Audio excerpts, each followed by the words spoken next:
আজকে শুধু ইংরাজি নববর্ষ নয়, তৃণমূল কংগ্রেসের প্রতিষ্ঠা দিবস। সেই প্রতিষ্ঠা দিবসে দেখা গেল ভাঙড়ে আরাবুল ও শওকত গোষ্ঠীর মধ্যে ব্যাপক মারামারি, বোমাবাজি।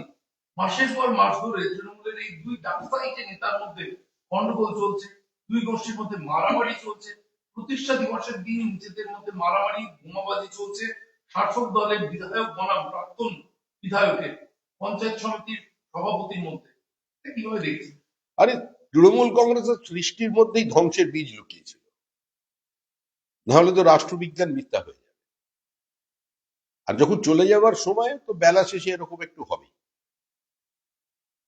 যারা দুজন বোমাবাজি করছে তারা মাটি চেনে এবং তারা জানে দলের ভবিষ্যৎটা কি। নাও অন নেভার, যা কিছু লুটতে হবে এই মুহূর্তে, বেশি দিন আর হাতে সময় নেই। তার জন্য আর একটু বেশি বোমাবাজি চলছে। এই যে দুজন যখন মারামারি করছেন প্রতিষ্ঠা দিবসের মঞ্চে, সেই সময় ববি হাকিম নিজেদের আত্মসমালোচনার সুরে বলছেন যে আজকে দলের এমন একটা পরিস্থিতি হচ্ছে, শিয়ালদা স্টেশন থেকে একটা ঢিল ছুঁড়ে যে জায়গায় গিয়ে পড়বে, সেই যার মাথায় পড়বে তিনিও তৃণমূল কংগ্রেস কর্মী। ফলে সেই জায়গায় দাঁড়িয়ে আমি এরকম বলবো না যে সব গঙ্গা জল চান করে এসেছে, মাথা গরম মানুষ তো রয়েছে। নিশ্চিতভাবে কিছু অসৎ মানুষও আমাদের দলের মধ্যে আছে, তাদের থেকে সতর্ক থাকতে হবে।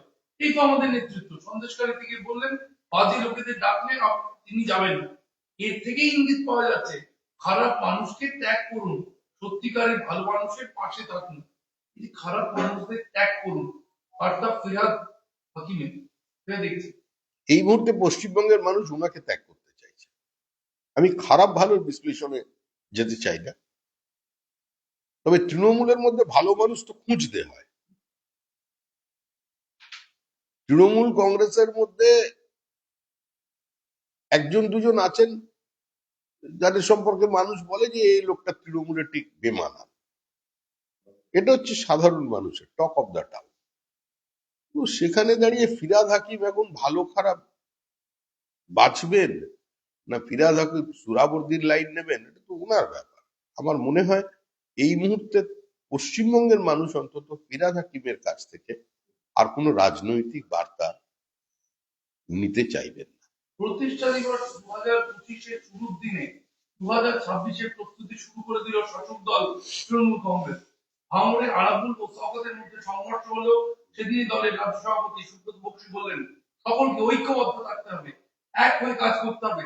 পাখির চোখ 2026, মমতা বন্দ্যোপাধ্যায়ের কথা করা 73টি প্রকল্প 10 কোটি মানুষের কাছে পৌঁছে দেওয়াই আমাদের ঐক্যবদ্ধ থাকতে হবে। বিসর্জন যাত্রায় যেন সবাই ঐক্যবদ্ধ থাকেন, বেসামাল না হয়ে পড়ে।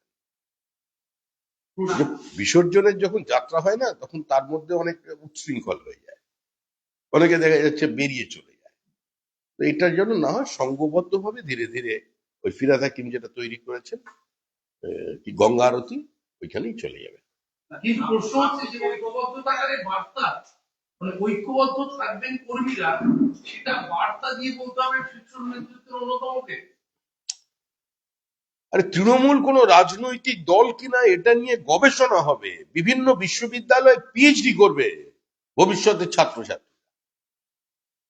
তো তৃণমূল কংগ্রেস এই ধরনের অদ্ভুত বার্তা দিয়ে তো থাকবেই। মুখ্যমন্ত্রী সন্দেশখালী গিয়ে কি বললেন? সন্দেশখালীর মানুষের যে অভিযোগ ছিল তার উপরে তিনি শিলমোহর লাগিয়ে দিলেন।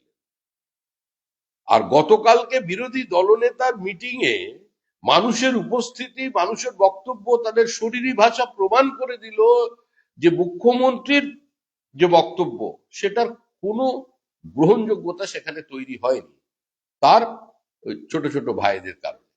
না, আজকে প্রতিষ্ঠা দিবসে 26-এর প্রচারটা যে শুরু করলো বিজেপি, সেখানে বঞ্চনা ইস্যুতে কেন্দ্রকে লাগাতার আক্রমণের পথে তারা যাবে এবং দলীয় শৃঙ্খলায় তারা যোগ দিতে চাইছে এবং পিছিয়ে থাকা এলাকায় তৃণমূল কংগ্রেস আরো নজর দেবে। কিন্তু একদিকে দলীয় শৃঙ্খলা, অন্যদিকে বঞ্চনা নিয়ে কেন্দ্রের বিরুদ্ধে লাগাতার 26কে লক্ষ্য করে প্রতিষ্ঠা দিবস থেকে শুরু করতে চাইছে। মানে এসব নিয়ে বিজেপির কোনো মাথা ব্যথা নেই। বিজেপি বরঞ্চ চিন্তা করছে কাকুর শরীর খারাপ, যারা সুজয় কৃষ্ণ ভদ্রকে কালুঘাটের কাকু বানিয়ে দিল, তিনি সুস্থ থাকুন, তার দ্রুত আরোগ্য কামনা করছে। জেঠুরা কি করবেন ভবিষ্যতে এবং জেঠুদের কি হবে সেটা নিয়ে বিজেপি চিন্তা। তৃণমূল কংগ্রেস কি করবে সংঘবদ্ধ থাকবে, তৃণমূল কংগ্রেস সমান্তরাল ভাবে দুটো দল চালাবে, সরকারকে বাইরে থেকে পরিচালনা করবে, এসব নিয়ে আর মানুষের কোনো উৎসাহ নেই। এগুলো তৃণমূল কংগ্রেস করছে শুধুমাত্র আপনাদের সংবাদ মাধ্যমে স্পেস ধরে রাখবার জন্য। তৃণমূলের মালদা জেলার সভাপতি তিনি আজকে বক্তব্য রাখতে গিয়ে বললেন, মালদায় দুটো সিট তারা যেহেতু হেরেছেন, তাই বললেন যে আমাদের মধ্যে কিছু বেইমান আছে যারা বেইমানি করেছে, মির্জাফরগিরি করেছে, সেই জন্য আমরা হেরে গেছি। বিধায়ক তথা জেলা সভাপতি তিনি তার দলের প্রতিষ্ঠা দিবসের দিন কর্মীদের উদ্দেশ্যে বলছেন কিছু মির্জাফর রয়েছে সেই জন্য হেরে গেছি। দেখুন, কে মির্জাফর আর কে সিরাজদৌল্লা এর বিচার তো মালদার মানুষ করে দিয়েছে। সুতরাং তৃণমূল কংগ্রেস গৃহীত, পরীক্ষিত এবং পরিত্যক্ত এক শক্তি।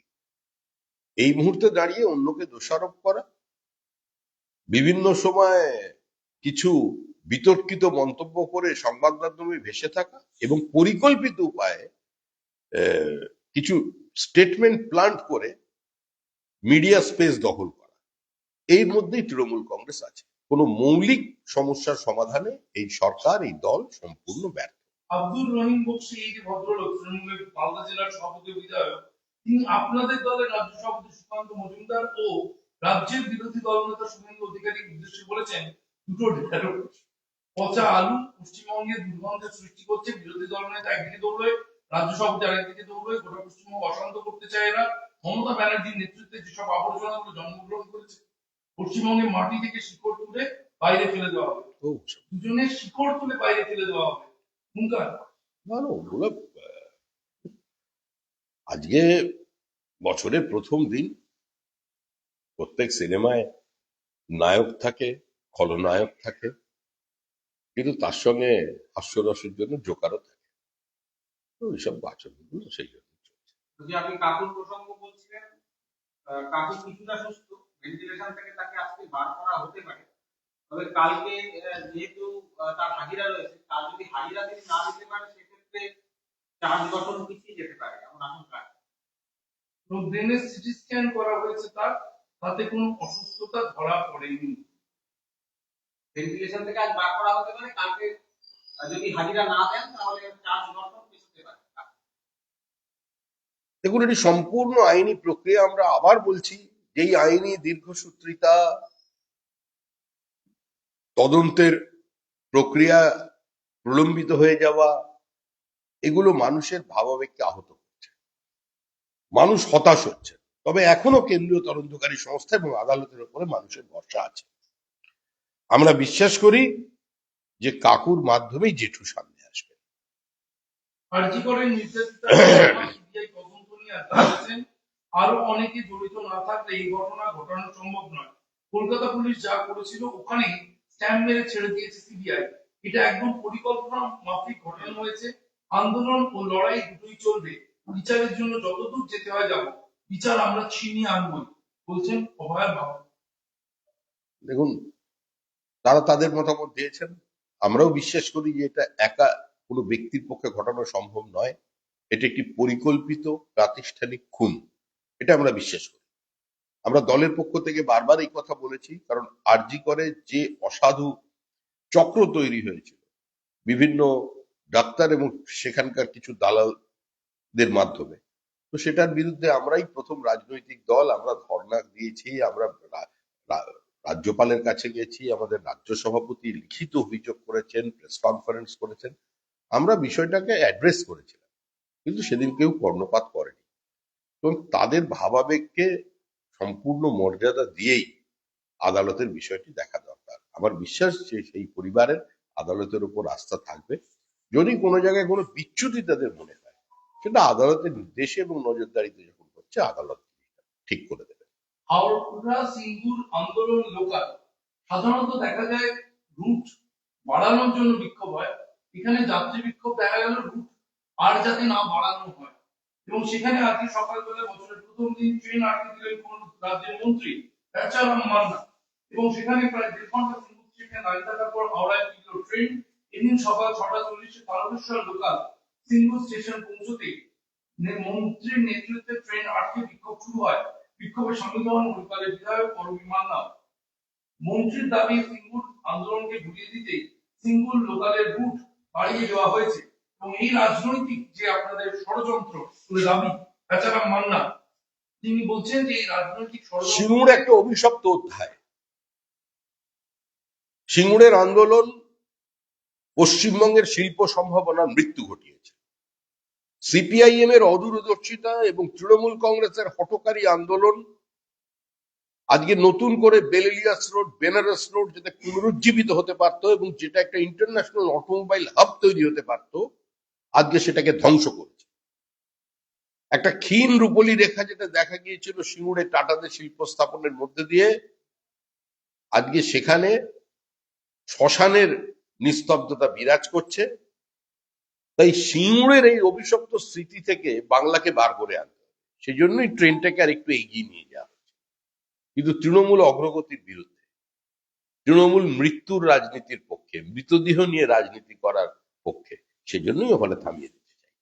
সেক্ষেত্রে বেচারাম মান্না এবং পরবীর মান্না যে কথা বলছেন যে সিঙ্গুরের ইতিহাস ভোলাতেই এই তারকেশ্বর লোকাল চালু করা, সিঙ্গুরকে তারকেশ্বর লোকাল করে দেওয়া, এটা কি আপনারা মানছেন? না, আমি এটা তো বললাম, এরকম হাস্যকর আন্দোলন হতে পারে যে মানুষ একটু দূর পর্যন্ত পরিষেবা পায়, সেটাকে বন্ধ করে দিতে পারে। এ পশ্চিমবঙ্গ ছাড়া কোথায় সম্ভব? 1000 স্কোয়ার কিলোমিটারের 100 স্কোয়ার কিলোমিটারের মধ্যে দিয়ে তেলের ভান্ডার, আমরা হটবেডের উপর বসে আছি উত্তর 24 পরগনা, রাজ্য সরকার তেল তুলতে দিচ্ছে না। ঝাড়গ্রাম, বাঁকুড়া, পশ্চিম মেদিনীপুরে বিপুল ম্যাঙ্গানিজের ভান্ডার। জিএসআই তারা রিপোর্ট দিয়েছে, কোনো জয়েন্ট অপারেশন নেই, তুলতে চাইছে না। এক দেউচা পাচামি, সেখানে তো আপনিও মনে হয় বুম নিয়ে পৌঁছতে পারবেন না, গেলে আপনার ছাল চামড়া তুলে দেবে। সাংবাদিকরা গিয়ে আক্রান্ত হচ্ছেন, কি হচ্ছে ভেতরে কেউ জান না। নন্দীগ্রাম সিঙ্গুরের সময় ভিতরে যাওয়া যেত, এখন তো সাংবাদিকই ঢুকতে পারছেন আর কিছু আছে? না। হ্যাঁ আছে, আমার একটা বাংলা একটা হ্যাঁ, তোমার প্রশ্নটা করো। বাংলাটা আমি করে দিই যে আজকে প্রধানমন্ত্রী ফসল বীমা যোজনার বরাদ্দ বাড়ানো হয়েছে, বরাদ্দ বাড়িয়ে 69,515 কোটি টাকা। বছরের প্রথম দিনে কেন্দ্রীয় মন্ত্রিসভার বৈঠকে এই সিদ্ধান্ত কৃষকদের মন জয়, উদ্যোগী মোদী সরকার। মন জয়ের কোনো প্রশ্ন নেই, যুগোপযোগী করে সরকারকে চালানো। যারা বলেন কৃষি আমাদের ভিত্তি, শিল্প আমাদের ভবিষ্যৎ স্লোগান দিয়ে পশ্চিমবঙ্গে রাজনীতি করেছিলেন, তারা বিভিন্ন সময় কৃষকদের এমন আন্দোলনের সমর্থন করে দিচ্ছেন বা এমন বিবৃতি দিচ্ছেন যাতে প্রান্তিক কৃষকরা ক্ষতিগ্রস্ত হচ্ছেন। আমরা, এই সরকার কৃষকের সরকার, প্রান্তিক মানুষের সরকার, এই সরকার অসংগঠিত শ্রমিকের সরকার, এই সরকার যারা কৃষি ক্ষেত্রে শ্রমিকের কাজ করেন তাদের সরকার। সেটাই জন্যই এই সিদ্ধান্ত নেওয়া হয়েছে।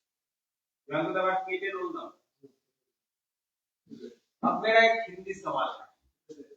केजरीवाल ने ऐलान की